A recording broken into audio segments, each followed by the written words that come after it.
नमस्कार दोस्तों, आप सभी का स्वागत है हमारे सेंस बायोलॉजी वाला चैनल में। लास्ट क्लास में हमने देखा था फंक्शंस ऑफ न्यूक्लियोटाइड्स के बारे में और डीएनए के बारे में हमने जाना थोड़ा बहुत। आज हम जानेंगे किसके बारे में, डीएनए के कुछ ऐसे ही और राज के बारे में, है ना। बहुत सारे राज आज खुलने वाले हैं डीएनए के बारे में, तो हमारे साथ बने रहिए। चलिए शुरू करते हैं।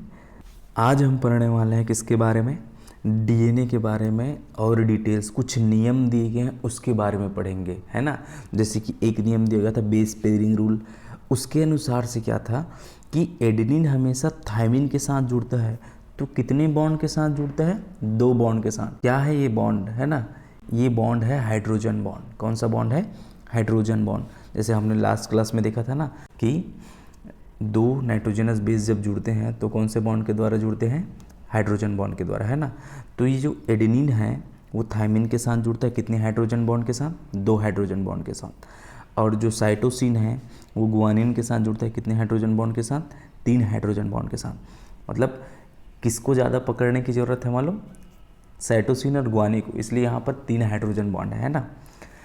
अब ये एडेनिन हमेशा थायमिन से ही क्यों जुड़ रहा है? सवाल ये आता है ना कि एडेनिन हमेशा थायमिन से क्यों जुड़ रहा है, क्या रीज़न है इसके पीछे, है ना। एडेनिन थायमिन से इसलिए जुड़ता है क्योंकि ये इसके साथ क्या है, कॉम्प्लीमेंट्री है, एक दूसरे के साथ ज़्यादा कंफर्टेबल है ना। और 2 बॉन्ड बनाते हैं, इसको ज़्यादा खींच के पकड़ के रखने की ज़रूरत नहीं है। 2 बॉन्ड बनाते हैं, ये आसानी से टूट भी जाते हैं, है ना। अब साइटोसिन और गुआनिन क्या है, एक दूसरे के साथ 3 बॉन्ड बनाते हैं। कितने बॉन्ड? 3 बॉन्ड, ज़्यादा मजबूती से जुड़े हैं ये, है ना, 3 हाइड्रोजन बॉन्ड के साथ। तो compare then adenine and thymine, हम साइटोसिन और गुआनिन को आसानी से तोड़ नहीं सकते इसकी तुलना में, एडेनिन और थायमिन की तुलना में। क्यों? क्योंकि यहाँ पर 2 बॉन्ड है ना। और साइटोसिन और गुआनिन के पास कितने बॉन्ड है? 3 बॉन्ड है ना। तो दोनों में से मजबूत कौन हुआ फिर, है ना? साइटोसिन और गुआनिन वाला ही हुआ ना मजबूत, ठीक है। तो इस प्रकार होता है बेस पेयरिंग रूल, है ना, जिसमें एडेनिन थायमिन से जुड़ता है और साइटोसिन गुआनिन से जुड़ता है, ठीक है। चलिए अब हम पढ़ने वाले हैं एक और रूल के बारे में जिसको बोलते हैं हम चारगाफ रूल। क्या बोलते हैं? चारगाफ रूल। चारगाफ रूल क्या है ये समझते अच्छे से, है ना, कि इस आदमी ने ऐसा क्या बता दिया जो डीएनए से संबंधित है और बहुत ही इम्पॉर्टेंट है ना। कुछ तो चीज़ होगा, इसके पीछे एक रहस्य है, तो वो रहस्य आज हम खोलते हैं ना। इन्होंने यह बताया कि एडेनिन थायमिन से जुड़ता है, आप एकदम सही बोल रहे हो, कोई दिक्कत नहीं है, लेकिन इसका परसेंटेज भी सेम रहता है। मान लो 20 एडेनिन है तो डीएनए में 20 थायमिन ही होंगे, 21, 22, 23 नहीं होंगे, क्योंकि एडेनिन थायमिन के साथ जुड़ता है। तो दोनों का जो बेस कंपोजिशन है, दोनों की जो मात्रा है वो कितनी होगी? सेम रहेगी। चाहे दोनों 20 रहे चाहे 22 रहे, है ना, लेकिन दोनों की मात्रा सेम होगी। उसी तरह साइटोसिन और गुआनिन की भी मात्रा सेम रहेगी।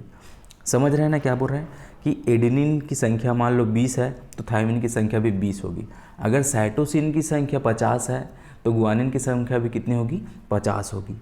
इन्होंने यह बताया कि दोनों एक दूसरे के साथ कंफर्टेबल हैं और इनकी मात्रा भी क्या है? सेम रहती है। तभी तो ये डीएनए को आप बैलेंस कर सकते हैं, है ना। अगर इनकी संख्या आगे पीछे हुई, कम ज़्यादा हुआ, तो डीएनए बैलेंस नहीं हो पाएगा। मान लो साइटोसिन की संख्या है 50 और गुआनिन की संख्या होगी 51, तो गुआनिन तो अकेला रह जाएगा ना, एक ठो, 50-50 जोड़ लेंगे, लेकिन एक ठो गुआनिन जो बचा वो क्या हो जाएगा? अकेला रह जाएगा। तो डीएनए की संरचना इस प्रकार से क्या हो जाएगी? डिसबैलेंस हो जाएगी। ऐसा हेलिकल स्ट्रक्चर हमको नहीं देखने को मिलेगा, ठीक है। इसलिए यह नियम बताया गया था चारगाफ के द्वारा कि इनकी जो मात्रा है, क्वांटिटी है, एडेनिन थायमिन और साइटोसिन और गुआनिन की, वो एक दूसरे के हिसाब से सेम रहती है, ठीक है। जितनी मात्रा एडेनिन की है उतनी ही मात्रा थायमिन की भी रहेगी, और जितनी मात्रा साइटोसिन की है उतनी ही मात्रा गुआनिन की भी रहेगी, ठीक है। चलिए, यह नियम दिया गया था इरविन चारगाफ के द्वारा। किसके द्वारा? इरविन चारगाफ। भाई साइंटिस्ट का नाम है ये, है ना, ऐसा नहीं कि क्या क्या बता दिए, ऐसा नहीं, ये साइंटिस्ट का नाम है। अब इन्होंने और क्या बताया इसके बारे में, है ना। इसका मेन चीज़ तो हम डिस्कस कर चुके हैं कि मात्रा वाला, लेकिन और इन्होंने यह बात बताया कि डीएनए जो है वह हर स्पीसीज़ में इसका बेस कंपोजिशन, मतलब इसमें जो नाइट्रोजनस बेस है, ये एडेनिन थायमिन वगैरह, ये सारे के सारे अलग अलग होते हैं, है ना।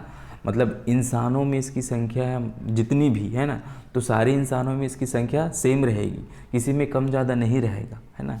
लेकिन हम दूसरी स्पीसीज़ की अगर बात करते हैं, मान लो एक कुत्ते में जितना बेस पेयर्स है, जितने नाइट्रोजनस बेस हैं, तो एक बिल्ली में भी उतनी ही मात्रा हो ऐसा ज़रूरी नहीं है, उसमें अलग हो सकता है ना, अलग होता ही है ना, उसमें नाइट्रोजनस बेस की संख्या अलग होती है, ठीक है। तो हर स्पीसीज़ में इसकी संख्या वेरी करती है ना, ये अलग अलग होती है, ठीक है। लेकिन यहाँ पर हमारे पास एक लाइन लिखी है, इसको ध्यान से पढ़ना आप, है ना। एक स्पीसीज़ है, जैसे कि हम हमारी ही बात कर लेते हैं ह्यूमन में, है ना। ह्यूमन में हमारे बहुत सारे ऑर्गन्स हैं, हमारे शरीर के अंदर बहुत सारे ऑर्गन्स हैं, उसमें डिफरेंट टाइप के टिश्यूज़ हैं जो काम करते हैं, ठीक है। मतलब सबका फंक्शन अलग अलग है। सिंपल, हार्ट उसका फंक्शन अलग है, वो अलग से काम करता है ना, ब्लड पंप करने का। लंग्स वो रेस्पिरेशन में हेल्प कर रहा है ना। किडनी वो क्या है, छानने में मदद करती है ना, ब्लड प्यूरिफिकेशन में मदद कर रही है, ठीक है। तो सबका फंक्शन अलग अलग हो गया ना, काम देख रहे हैं आप, अलग अलग काम कर रहे हैं, ठीक है। मतलब ये डिफरेंट टाइप के टिश्यू से बने हैं, लेकिन पाए किस में जा रहे हैं, हम हमारे अंदर है, ह्यूमन बॉडी के अंदर, है ना। मतलब ये हमारे अंदर जो सेल्स हैं वो क्या करते हैं, अलग अलग फंक्शन परफॉर्म कर रहे हैं, है ना। तो इसका मतलब ये हुआ कि हमारे हार्ट में डीएनए की मात्रा अलग हो जाती है क्या, या फिर लंग्स में अलग हो जाती है, या फिर किडनी में इसकी मात्रा अलग है, क्योंकि इसका फंक्शन अलग अलग है। तो हो सकता है इसमें डीएनए की मात्रा कम हो एक दूसरे से, ऐसा तो ऐसा बिल्कुल भी नहीं है ना।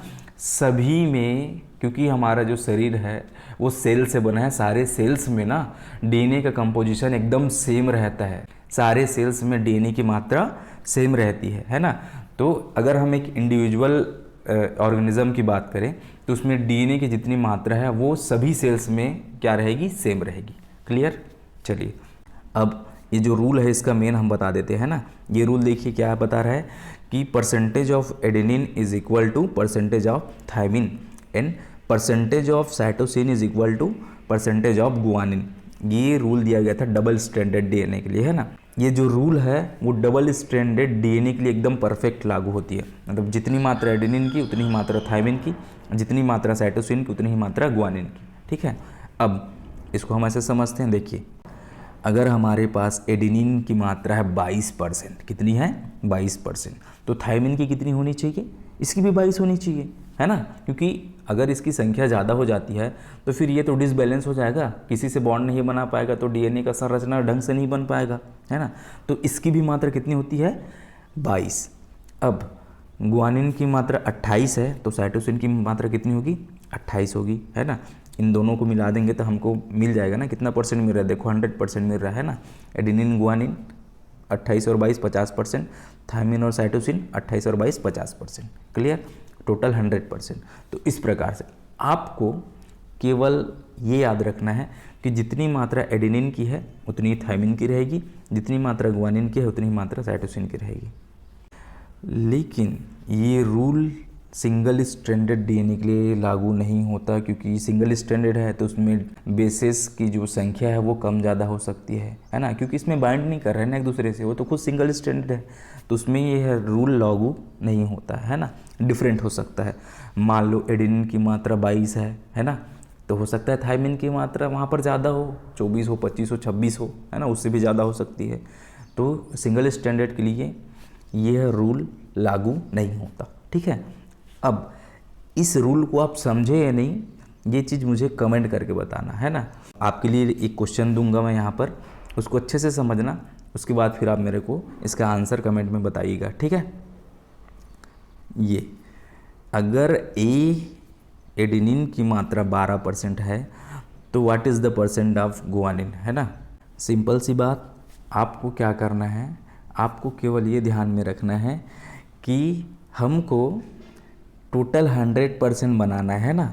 तो प्यूरिन्स को मिलाकर, मतलब एडेनिन और गुआनिन को मिलाकर पहले 50% बना लो, उसके बाद पैरामिडिन्स को मिलाकर 50% बना लो, ठीक है। तो दोनों का 50-50% मिला के 100% हो जाता है ना। तो आपके लिए ये चीज़ समझना आसान हो जाएगा, आपको 100% निकालने की ज़रूरत नहीं है। आप एडेनिन 12 लिखा हो ना, तो आप गुआनिन का परसेंटेज बना सकते हो आसानी से, क्योंकि 12 में क्या जोड़ोगे जिससे 50 हो जाएगा, तो आप आसानी से इसको निकाल सकते हो, है ना। एकदम इजी है और ऐसे ही क्वेश्चन आते हैं इससे, तो आप आसानी से बना सकते हो। क्लियर? चलिए आगे बढ़ें।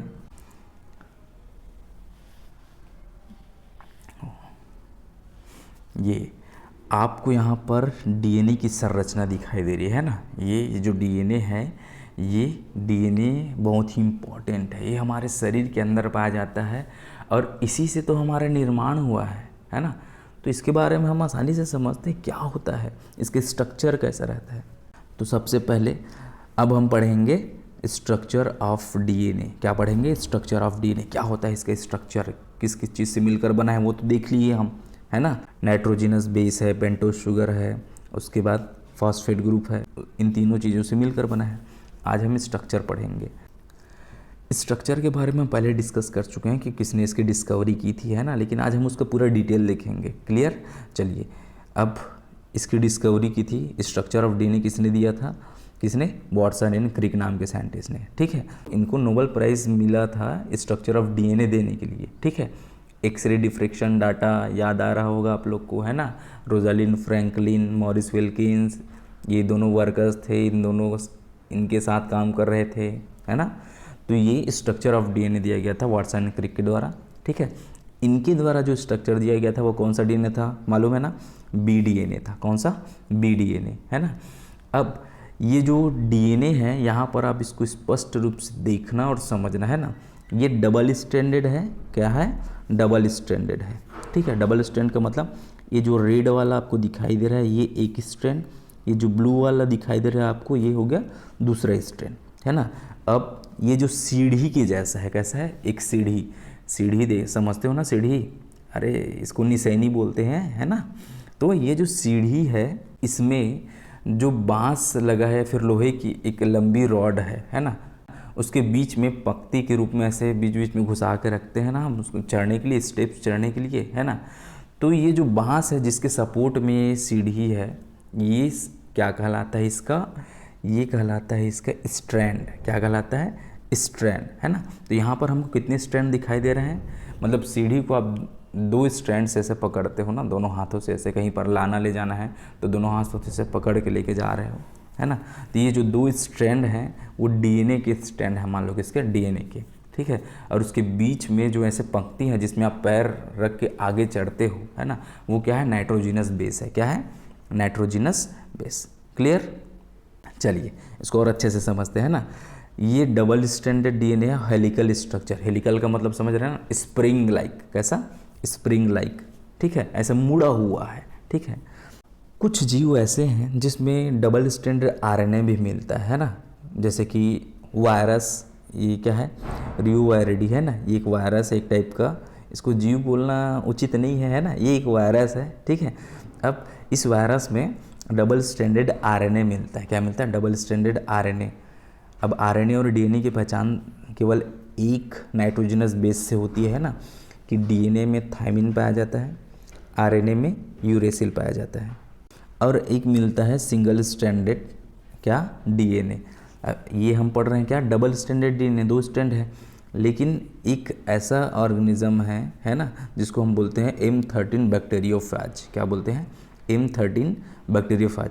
इसमें मिलता है सिंगल स्ट्रैंडेड डीएनए और सर्कुलर रहता है वो। ठीक है, सिंगल स्ट्रैंडेड डीएनए मतलब इसमें सिंगल स्ट्रैंड है, सर्कुलर है, लेकिन इसमें यूरेसिल नहीं है, इसमें क्या है? थायमिन है। उसके आधार पर हम बोल रहे हैं क्या? ये कैसा है? डीएनए है और क्या है? सिंगल स्ट्रैंडेड है ना। अगर इसमें हमको सिंगल स्ट्रैंड है, अगर हमको थायमिन की जगह यूरेसिल मिल जाता तो फिर ये क्या कहलाता? आरएनए कहलाता, क्योंकि यूरेसिल आरएनए का कंपोनेंट है ना। ठीक है, चलिए क्लियर। चलिए आगे बढ़ते हैं। ये जो डीएनए है, जो हमारे सामने ये जो डीएनए है, ये क्या है? ये राइट हैंडेड मुड़ा हुआ है ना। इसका जो टर्न है वो कैसा है? राइट हैंडेड टर्न है ना। आपको क्वेश्चन क्या देंगे कि जो स्ट्रक्चर ऑफ डीएनए दिया गया था वाटसन ने क्रिक के द्वारा, वो उसका टर्न कैसा था? क्लॉकवाइज या फिर एंटी क्लॉकवाइज? तो आप बोलोगे क्लॉकवाइज, मतलब राइट हैंडेड टर्न। ठीक है, राइट हैंडेड टर्न मतलब समझ रहे हैं ना, किसी चीज़ को आप राइट साइड से ऐसे मोड़ के घड़ी की दिशा में घुमा के जैसे मोड़ के ऐसे बांधे हो ना, वैसा टाइप का। ठीक है, अब ये क्या है? ये स्ट्रैंड एक दूसरे के एंटी पैरेलल होते हैं। क्या होते हैं? एंटी पैरेलल, एंटी पैरेलल का मतलब समझ रहे हैं ना, एक आगे बढ़ रहा है दूसरा पीछे आ रहा है, ऐसा है ना, मतलब एक का सिर दूसरी तरफ है, दूसरे का सिर किसी दूसरी तरफ है, ठीक है, मतलब एक दूसरे के अपोजिट, एक का सिर एक साइड है, दूसरे का पैर एक साइड है ना, सिर और पैर एक साइड है, दोनों स्ट्रेन के, ऐसा टाइप का, ठीक है, एक स्ट्रेन का सिर और दूसरे स्ट्रेन का पैर, ऐसा। तो ये ऐसे अरेंज्ड हैं एक दूसरे के साथ ऐसे कि एक दूसरे के एंटी पैरेलल होते हैं, क्या होते हैं, एंटी पैरेलल होते हैं, ठीक है। एक स्ट्रेन का 5 सिरा तीसरे सिरे के सामने होता है और दूसरे स्ट्रेन का 3rd सिरा 5 प्राइम के सामने होता है। अब इसको आप ऐसे समझना, सिंपल सी बात, 5 क्या है, सर है, मान लो क्या है, सर, ठीक है, और 3 क्या है, पैर, ठीक है। तो एक आदमी खड़ा है, सर और पैर है, तो जो दूसरा आदमी है वो इसके अपोजिट में खड़ा है, अपोजिट मतलब एक आदमी का जो सर है वो इसके पैर के साइड है, मतलब इसका 5 किधर है, इसके 3 की तरफ, और इसका 3 किधर है, इसके 5 की तरफ, सिंपल। तो डीएनए क्या है, ए ऐसा ही एंटी पैरेलल होता है, क्लियर, आपको समझ में आ गया होगा, ठीक है। चलिए अब देखते हैं किसके बारे में, कि ये एक दूसरे से कौन से बॉन्ड के द्वारा जुड़े रहते हैं। नाइट्रोजनस बेस है ना, मतलब सिंपल सी बात, अगर मैं बोलूँ ये जो नाइट्रोजनस बेस है वो जुड़े रहते हैं हाइड्रोजन बॉन्ड से, किससे, हाइड्रोजन बॉन्ड से। अगर आप दोनों स्ट्रेन को अलग कर देते हो तो कौन सा बॉन्ड टूटेगा, सिंपल सी बात, नाइट्रोजनस बेस जुड़े हैं हाइड्रोजन बॉन्ड से, मतलब दोनों स्ट्रेन को जोड़ के रखा है कौन सा बॉन्ड, हाइड्रोजन बॉन्ड। तो आप जब दोनों को अलग करते हो तो हाइड्रोजन बॉन्ड टूटता है। अब हमको मालूम है इसके बारे में कि ग्वानिन हमेशा साइटोसिन से जुड़ता है कितने बॉन्ड के साथ, 3 हाइड्रोजन बॉन्ड के साथ, और एडेनिन हमेशा थायमिन के साथ जुड़ता है कितने हाइड्रोजन बॉन्ड के साथ, 2 हाइड्रोजन बॉन्ड के साथ, क्लियर। अभी जस्ट पढ़े हैं इसको अच्छे से, ठीक है। अब ये जो डीएनए दिया गया था बीडीएनए, उसके बारे में कुछ चीज़ें जान लेते हैं ना। इसका जो डायमीटर है इस डीएनए का वो है 20 एंगस्ट्रॉम, कितना है, 20 एंगस्ट्रॉम। डायमीटर का मतलब इसका व्यास की बात करें ना, पूरी इसकी मोटाई कितनी है, ऐसा 20 एंगस्ट्रॉम है, ठीक है, क्लियर। चलिए अब इसका एक हेलिकल टर्न जो है, पर हेलिकल टर्न में 34 एंगस्ट्रॉम, मतलब यहाँ से लेकर यहाँ तक जो आपको 2 मेजर ग्रुव के बीच का जो हिस्सा है ये कहलाता है एक हेलिकल टर्न, मतलब इतने में एक बार बस घूमा है ये, है ना। तो इस एक बार जो घूमता है उसका जो साइज़ है वो क्या कहलाता है, 34 एंगस्ट्रॉम, 34 एंगस्ट्रॉम इसका साइज़ है पर हेलिकल टर्न का, ठीक है। पर हेलिकल टर्न में 10 पेयर्स होते हैं नाइट्रोजनस बेस के, ठीक है। अगर आपको बोलेंगे कि एक हेलिकल टर्न में इसका नाइट्रोजनस बेस की संख्या कितनी होगी, है ना, तो नाइट्रोजनस बेस की संख्या होगी 20, कैसे होगी, 20। मैं कैसे बोल रहा हूँ इसको, क्योंकि ये पेयर में होते हैं ना, किस में होते हैं, पेयर में। एक हेलिकल टर्न में नाइट्रोजनस बेस की संख्या कितनी है करके पूछेंगे तो आप बताओगे 20। वो कैसे, क्योंकि नाइट्रोजनस बेस क्या रहते हैं, पेयर में रहते हैं, है ना। तो एक हेलिकल टर्न में कितने पेयर होंगे, 10 पेयर्स होंगे नाइट्रोजनस बेस के, कितने पेयर, 10 पेयर होंगे, क्लियर। चलिए अब आगे बढ़ते हैं। इसका एक बेस पेयर से दूसरे बेस पेयर के बीच का जो डिस्टेंस है वो कितना रहता है ना, 2 नाइट्रोजनस बेस के बीच का डिस्टेंस रहता है 3.4 एंगस्ट्रॉम, कितना, 3.4 एंगस्ट्रॉम, है ना। और ये मुड़ा रहता है 6 डिग्री, है ना, ये जो बेसेस हैं ये मुड़े रहते हैं 6 डिग्री, ठीक है, 6 डिग्री ये मुड़ा हुआ रहता है, टिल्ट रहता है, क्लियर। चलिए अब हम आगे देखते हैं टाइप्स के बारे में, किसके बारे में, टाइप्स, डीएनए के कितने प्रकार हैं। डीएनए को 2-3 प्रकार से हम बांटेंगे, आगे हम पढ़ेंगे इसके बारे में, है ना। तो डीएनए को सबसे पहले हम बांटते हैं लोकेशन के बेस में। लोकेशन मतलब समझ रहे हैं ना कि कहाँ कहाँ पर ये पाया जाता है। जैसे हमारे शरीर में बात करें, हमारे सेल में बात करते हैं ना, हमारे सेल के अंदर डीएनए कहाँ कहाँ पर मिलता है। हमारे सेल के अंदर डीएनए हम पहले बात कर चुके हैं, न्यूक्लियस में मिलता है, माइटोकॉन्ड्रिया में मिलता है, और प्लांट की बात करेंगे तो न्यूक्लियस में, माइटोकॉन्ड्रिया में और क्लोरोप्लास्ट में, ठीक है। तो इसका जो लोकेशन है वो ह्यूमन के अंदर हम बात करेंगे तो वह है 2 जगह, है ना। एक को बोलते हैं न्यूक्लियर डीएनए, क्या बोलते हैं, न्यूक्लियर डीएनए, जो न्यूक्लियस में पाया जाता है, केंद्रक में पाया जाता है, ठीक है। यहाँ पर कुछ डिटेल्स दिए गए हैं कि न्यूक्लियर डीएनए जो मिलता है उसकी क्या खासियत है ना। न्यूक्लियर डीएनए जो मिलता है हमारे अंदर वो रहता है लीनियर। लीनियर का मतलब समझ रहे हैं ना, एक लाइन में, मतलब जिसके दोनों सिरे जुड़े हुए नहीं हैं, ठीक है, एक लाइन है, सीधी लाइन है, तो ऐसे ये लाइन की तरह ऐसे अरेंज रहते हैं, ठीक है, मतलब जिसके दोनों सिरे क्या खुले हैं, एक दूसरे से जुड़े नहीं रहते, ठीक है, इसको बोलते हैं लीनियर स्ट्रक्चर, ठीक है। अब ह्यूमंस में क्रोमोसोम की संख्या होती है 46, कितनी होती है 46, ठीक है, 46 क्रोमोसोम रहते हैं। अब उस 46 क्रोमोसोम में लगभग 3 बिलियन न्यूक्लियोटाइड्स रहते हैं, कितने, 3 बिलियन, ठीक है। न्यूक्लियर डीएनए जो रहता है वो डिप्लॉयड होता है नेचर में, और ये दोनों पेरेंट्स से मिलता है। इस बात को अच्छे से समझना आप, है ना, जो न्यूक्लियर डीएनए है, जो केंद्रक के अंदर जो डीएनए रहता है वो क्या रहता है, पेरेंट्स से मिलता है, मतलब माता से भी मिलता है और पिता से भी मिलता है, बोथ पेरेंट्स, है ना, दोनों पेरेंट्स से मिलता है हमको क्या, न्यूक्लियर डीएनए। सिंपल सी बात, न्यूक्लियस के अंदर जो डीएनए है वो डीएनए मेरे को मिला है माँ से और पिताजी से, ठीक है, दोनों से वो डीएनए मेरे को मिला है, ठीक है, इसको समझना अच्छे से। अब इसमें म्यूटेशन रेट है 0.3%, ठीक है। यहाँ पर आप देख सकते हैं ये है हमारा न्यूक्लियस, उसके अंदर ये है, ये डीएनए आपको बिखरे हुए दिखाई दे रहे हैं ना, यहाँ पर कुछ चीज़ें लिखी गई हैं इसके बारे में ना, डिटेल्स है कुछ, तो ये जो डीएनए है वो लीनियर है, ऐसे ही पड़ा हुआ रहता है, बिखरा हुआ है, ठीक है। अब दूसरे डीएनए की बारी आती है माइटोकॉन्ड्रियल डीएनए, किसकी, माइटोकॉन्ड्रियल डीएनए। तो माइटोकॉन्ड्रियल डीएनए और क्लोरोप्लास्ट का डीएनए जो है वो सेम टाइप का रहता है, ठीक है। तो इसको समझ जाओगे तो आप क्लोरोप्लास्ट का डीएनए आसानी से समझ जाओगे, ठीक है। तो पहले ये देख लेते हैं क्या है। माइटोकॉन्ड्रियल डीएनए रहता है वो क्लोज्ड रहता है और सर्कुलर स्ट्रक्चर। अब सिंपल सी बात, हमारे जो न्यूक्लियस में जो डीएनए था वो क्या था, वो ओपन एंड वाला था, मतलब जिसके दोनों सिरे मिले हुए नहीं थे। लेकिन माइटोकॉन्ड्रियल जो डीएनए है वो कैसा रहता है, इसके दोनों सिरे मिल गए हैं, है ना, मतलब इसको जोड़ दिया गया है दोनों सिरों को, तो ये सर्कुलर स्ट्रक्चर बन गया। यहाँ पर कोई आपको सिरा नहीं दिखेगा, पूरा क्या रहेगा, पूरा गोल स्ट्रक्चर रहेगा, ठीक है। अब इसमें 100 से लेकर 1000 तक कॉपीज़ हो सकती है पर सेल में इसकी मात्रा माइटोकॉन्ड्रियल डीएनए की, और ह्यूमंस में लगभग 16,569 न्यूक्लियोटाइड्स होते हैं माइटोकॉन्ड्रिया में, ठीक है। माइटोकॉन्ड्रियल डीएनए हैप्लॉइड होता है, हैप्लॉइड का मतलब समझ रहे हैं, जो केवल एक से प्राप्त होता है हमको, ठीक है।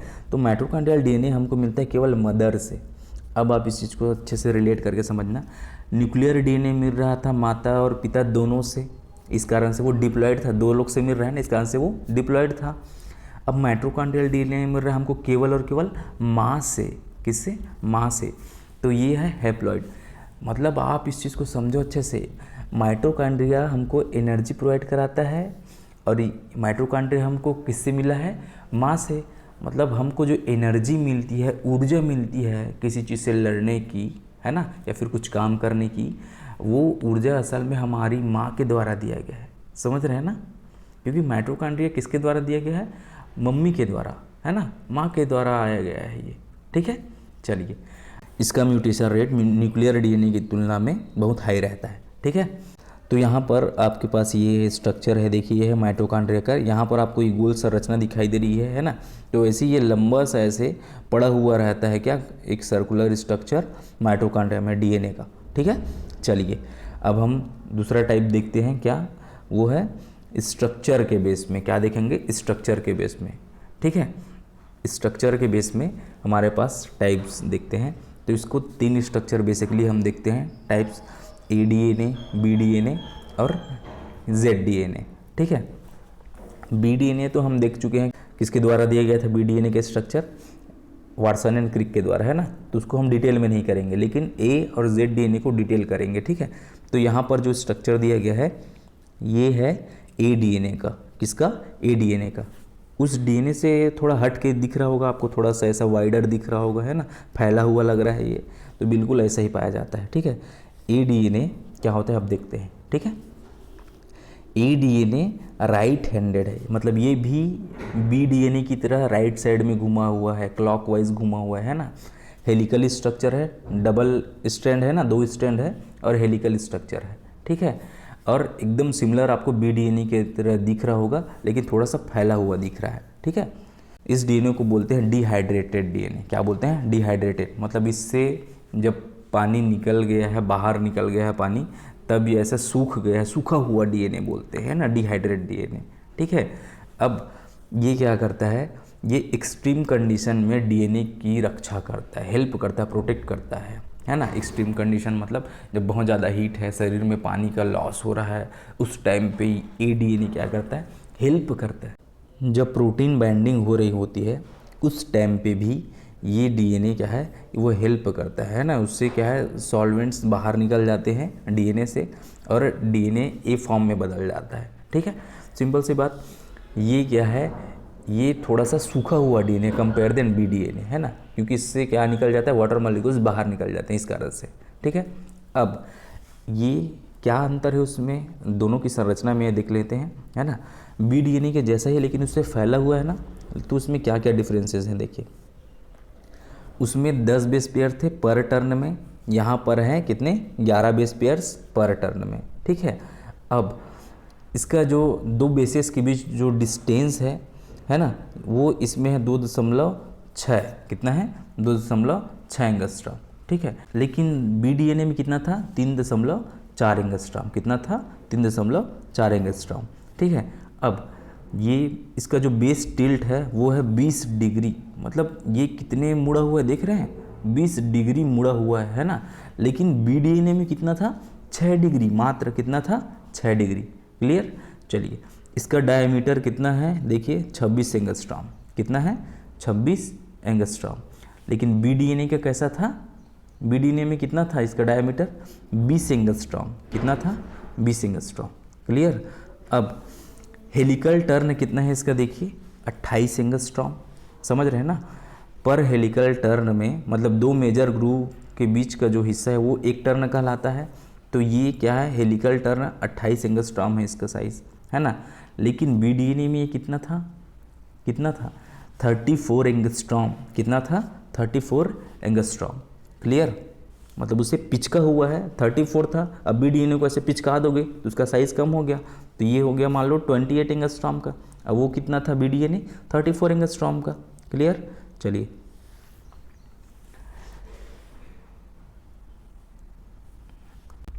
अब हम देखेंगे किसके बारे में, अब हम देखेंगे बी डीएनए के बारे में। थोड़ा पॉइंट, 2 पॉइंट जो छूट गए हैं उसको हम क्लियर कर देते हैं ना, कि बी डीएनए जो रहता है यह मोस्ट कॉमन डीएनए तो है ना, मतलब अधिकतर पाया जाने वाला डीएनए क्या है, बी डीएनए ही है। सभी जीवों में मैक्सिमम जो मिलता है बी डीएनए ही में पाया जाता है। ठीक है, और यह राइट हैंडेड टर्न वाला होता है, मतलब इसका रोटेशन कैसा है, राइट हैंडेड रहता है। अब इसमें मेजर ग्रूव क्या है, नैरो रहता है और डीप रहता है, और माइनर ग्रूव ब्रॉड रहता है एंड सैलो रहता है। ठीक है, चलिए ये नैरो का मतलब संकरा रहता है और गहरा रहता है ना। अब माइनर ग्रूव क्या रहता है, वो थोड़ा सा चौड़ा रहता है और हल्का रहता है, ज़्यादा गहरा नहीं रहता है। ठीक है, चलिए अब जेड डीएनए के बारे में देखते हैं। यहाँ पर जो संरचना दिख रही है वो आपको जेड डीएनए की ब्लैक कलर में है ना। ये जेड डीएनए क्या है, ये इकलौता डीएनए है जो लेफ्ट हैंडेड टर्न होता है। मतलब अभी ए और बी जो था वो कैसा था, राइट हैंडेड टर्न वाला, घड़ी की दिशा में घूमने वाला। लेकिन जेड डीएनए कैसा है, एंटी क्लॉकवाइज, मतलब घड़ी की विपरीत दिशा में घूमने वाला, लेफ्ट हैंडेड टर्न वाला। ठीक है, इसकी डिस्कवरी की थी Andres Wang and Alexander Rich के द्वारा, है ना। ये Andres Wang and Alexander Rich, ये डीएनए जीन रेगुलेशन में हेल्प करते हैं ना। ये डीएनए किस में हेल्प कर रहे हैं, जीन रेगुलेशन में। तो आपको क्वेश्चन आ जाए कि ए डीएनए, बी डीएनए और जेड डीएनए में कौन सा डीएनए है जो जीन रेगुलेशन में हेल्प करता है ना। स्टार्ट साइट पे जिन के रहता है वो क्या है, जेड डीएनए। अब इसके बारे में जान लेते हैं ना। इसमें हैं कितने, लगभग 12 बेस पेयर्स पर टर्न, है ना। कितने बेस पेयर्स होते हैं, 12 बेस पेयर। अब आपको कन्फ्यूज़न होगा इसको समझने में, तो आप ऐसे कर लेना, बी के बाद ए और ए के बाद जेड रखना। बी में 10 था, कितने थे, 10 बेस पेयर थे। ए में कितना था, 11 बेस पेयर्स, और जेड में कितना, 12 बेस पेयर, मतलब 10, 11 और 12। कोई डाउट नहीं है इसमें, है ना। इसमें पर टर्न में 12 बेस पेयर्स हैं। ठीक है, ये क्या है, 18 एंगस्ट्रॉम इसका डायमीटर है। इसकी जो मोटाई है वो कितनी है, 18 एंगस्ट्रॉम है। क्लियर, 45.6 एंगस्ट्रॉम इसका हेलिकल लेंथ है ना। यहाँ ये जो मेजर ग्रूव है, दो मेजर ग्रूव के बीच का जो हिस्सा है वो क्या कहलाएगा, हेलिकल टर्न है ना। तो ये क्या है, इसके हेलिकल लेंथ कितना है, एक हेलिकल का लेंथ 45.6 एंगस्ट्रॉम, ठीक है। ये सबसे नैरोवेस्ट डीएनए है। नैरोवेस्ट का मतलब सबसे संकरा डीएनए यही है ना। मतलब आपको अगर पूछ देंगे ना कि सबसे पतला डीएनए, मतलब जिसको कुपोषण का शिकार डीएनए कौन सा है, तो वो कौन सा है, जेड डीएनए, क्योंकि ये सबसे पतला है, खाना पीना नहीं मिलता इस कारण से पतला हो गया है, ठीक है। तो सबसे नैरोवेस्ट डीएनए है ये। मेजर ग्रूव इसमें फ्लैट रहता है, जैसे उसमें मेजर ग्रूव ऐसे डीप था ना, है ना, मेजर ग्रूव डीप था, यहाँ पर क्या है, ये फ्लैट रहता है। माइनर ग्रूव नैरो रहता है और डीप रहता है यहाँ पर, ठीक है। और दो बेसेस के बीच का जो डिस्टेंस है इसमें वो रहता है 3.7 एंगस्ट्रॉम, है ना। दो नाइट्रोजनस बेस के बीच का जो डिस्टेंस है वो कितना है, 3.7 एंगस्ट्रॉम, ठीक है। अब इसका जो बेस टिल्ट है कितनी झुका रहता है, 7 डिग्री। कितना झुका है, 7 डिग्री। इससे पहले हम लोग जो ए डीएनए देखे थे उसमें कितना झुका हुआ था, उसमें 20 डिग्री झुका हुआ था, है ना। और बी डीएनए में कितना झुका था, 6 डिग्री झुका हुआ था, ठीक है। तो ये आपके डीएनए के टाइप्स हो गए ख़त्म। अब नेक्स्ट हम देखेंगे किसके बारे में, अब हम पढ़ेंगे एंजाइम्स के बारे में। किसके बारे में, एंजाइम्स के बारे में। तो ठीक है, चलिए बने रहिए हमारे साथ। अगर आपको ये अच्छा लगता है तो फिर बिल्कुल लाइक कीजिए, सब्सक्राइब कीजिए और अपने दोस्तों के साथ शेयर कीजिए जो नीट की तैयारी कर रहे हैं। Thank you.